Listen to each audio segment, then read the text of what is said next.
नमस्कार दर्शकों, मैं हूं आपके साथ माधुरी बंसल और आप देख रहे हैं सिटी नेटवर्क का मथुरा हलचल। और आइए रुक करते हैं आज की खास कुछ खबरों की ओर।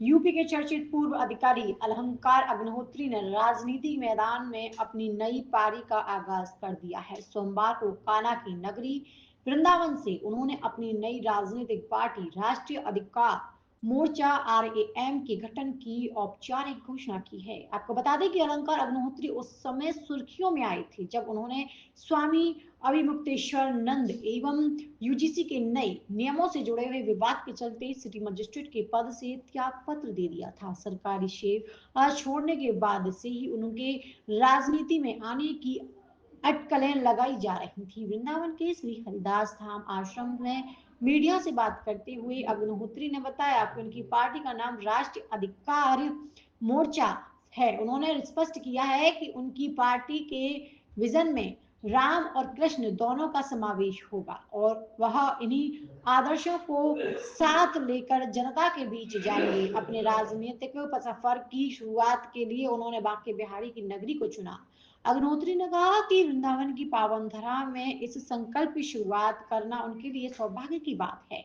अब देखना ये होगा कि नौकरशाही से राजनीति में उतरे अग्निहोत्री की यह RAM नीति प्रदेश के सियासी समीकरण पर क्या असर डालती है। जी अच्छा, बस आपने ये पार्टी का ऐलान किया। देखिए, देश में जनतंत्र जो है खत्म हो चुका है। जनता की आवाज को आपके लिए रखने वाला न तो संसद में कोई है न विधानसभा में है। जिस तरीके से देश में UGC रेगुलेशन 2026 एक बहुत सोची समझी सुनियोजित साजिश के तहत इसको लाया गया देश में SC/ST एक्ट को जिस तरीके से धोखे से पूरे देश की जनता में सनातनी जो जनता है, सामान्य वर्ग, OBC वर्ग, उसके साथ अत्याचार किया गया। SC/ST एक्ट की एक धारा 18A लाकर पूरे देश के सनातनी समाज को परेशान करने का केंद्र सरकार द्वारा काम किया गया।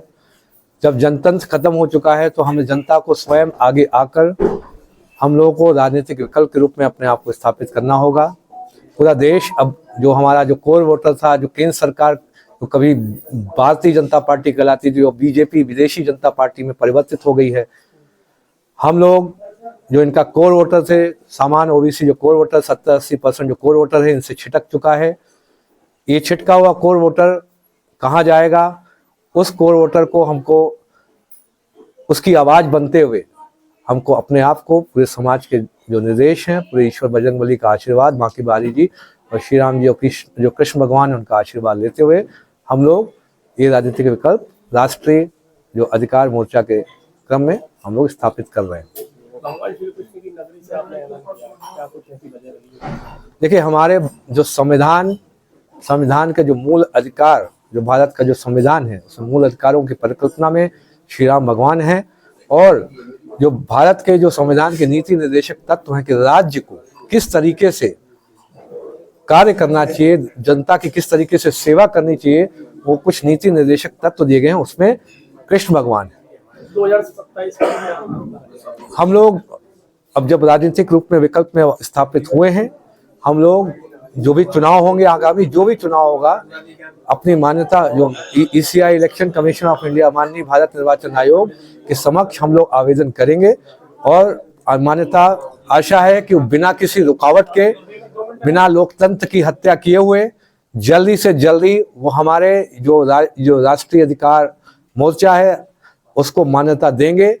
यदि किसी कारणवश नहीं देते हैं तो यह माना जाएगा कि पूरे देश के लोकतंत्र की वो हत्या करना चाहते हैं।